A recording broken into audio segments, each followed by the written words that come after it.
There's a moment. It doesn't announce itself. It doesn't arrive with a traumatic event or a major crisis.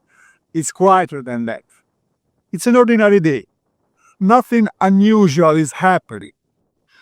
And then something shifts, and you realize the man you've been the last 20 years is no longer quite who you are. I think most men can point to a period in their life when this started. Maybe it was around 40, maybe a little before, maybe closer to 45. It's hard to pin down exactly, but you start to notice things different. The things that used to drive you don't pull you at the same way now. The things you used to want now feel a little hollow when you get them. And the conversations you used to have about ambition, about competition, about getting ahead, they start to feel thin. Like you've been speaking a language you're slowly forgetting. And here is the strange part. Nothing has gone wrong. Your life from the outside might look exactly the same, but something internal has quietly started to reorganize itself. Most men don't talk about this, and I think the reason is to see. There's no three words.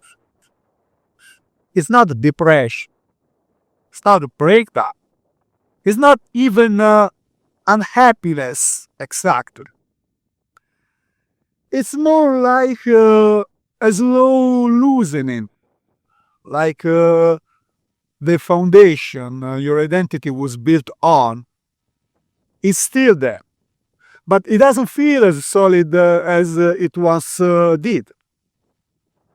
And that feeling is disorienting because men are taught directly or indirectly that they should always know who they are, right?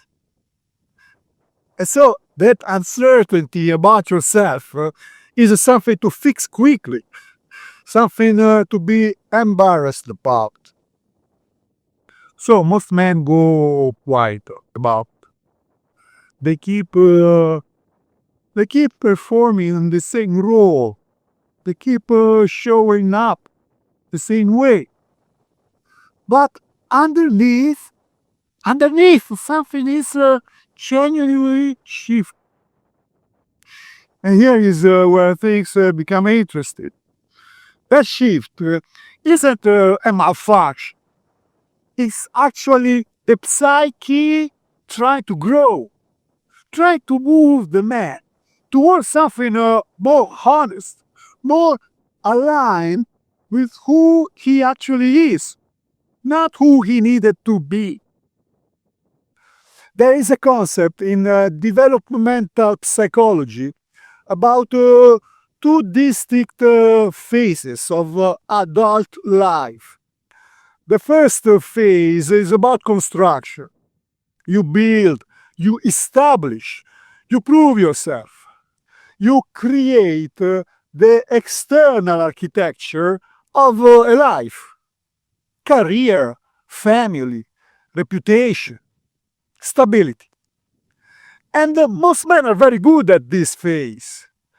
They are trained for it, and they are rewarded for it. But the second phase asks something completely different. It asks a man to turn inward, to examine honestly what was built and whether it actually fits. Not to tear it down, not to walk away from it, but to understand it. And understand himself within it. And most men never saw this phase coming because nobody told them it exists. They thought life was a single continuous climb.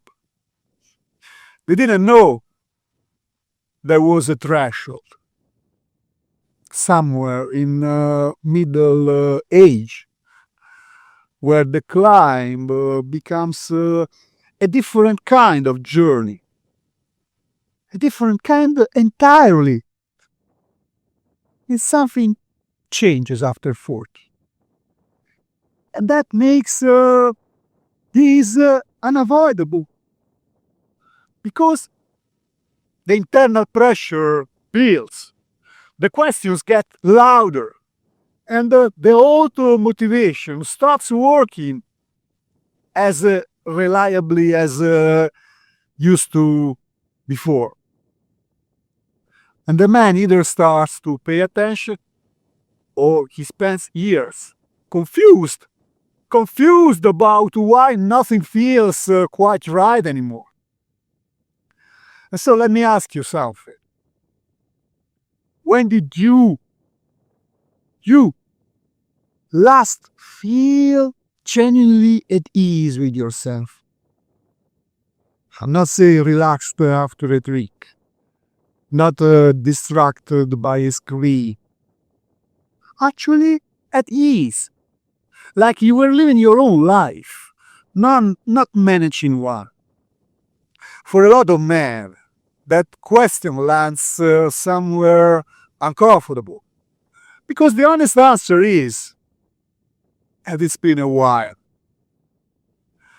And I think that gap between who a man performs himself, the way he performs himself to be, and who he actually is, that is one of the most quietly exhausting things about midlife.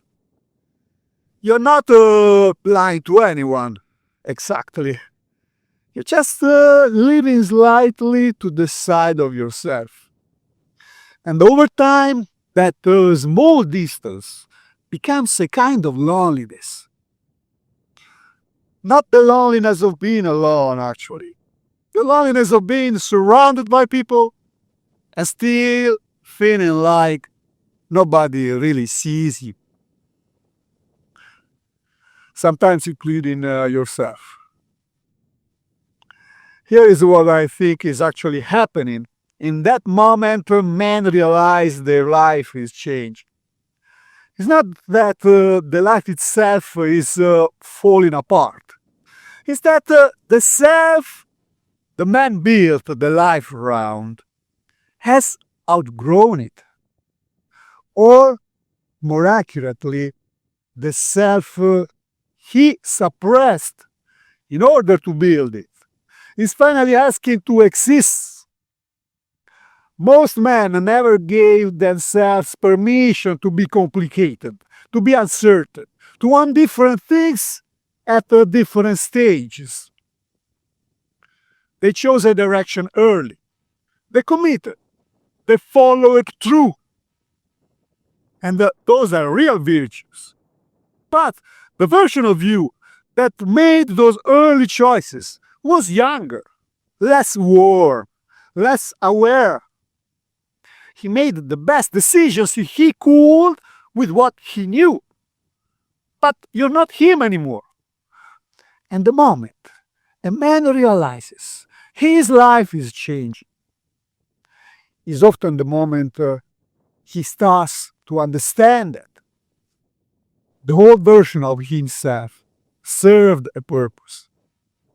And now something new is trying to emerge, not to replace the life, but to deepen it.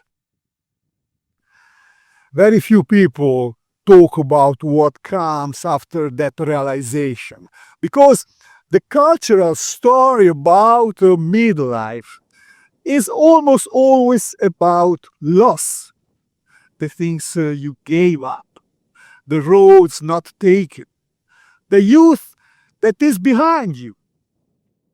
And there is grief in this period. Real grief. I'm not going to pretend otherwise. But there's something else too. A kind of clarity that only comes from having lived enough to see things plainly. You stop being impressed by things that don't matter. You stop performing for people who were never really watching. And you start to notice what actually gives you energy. And what quietly drains you. Now you know, now you can see that.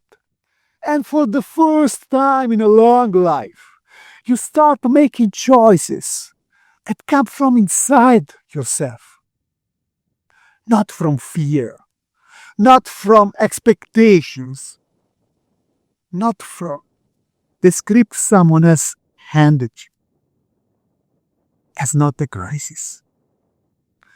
That's man coming into focus. The moment you realize your life is changing is actually the moment you get to decide what it changes into. That's not a small thing. Most people never get honest enough with themselves to even reach that point. They stay comfortable beside the old story, even when the old story stopped fitting years ago.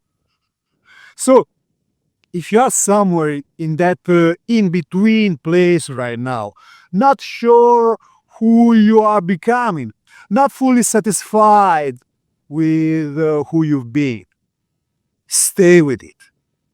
Don't rush to resolve it. Don't patch it over with a distraction. And so that discomfort that you're feeling is not a sign that something is wrong with you. It might be the first honest thing you felt in a long time.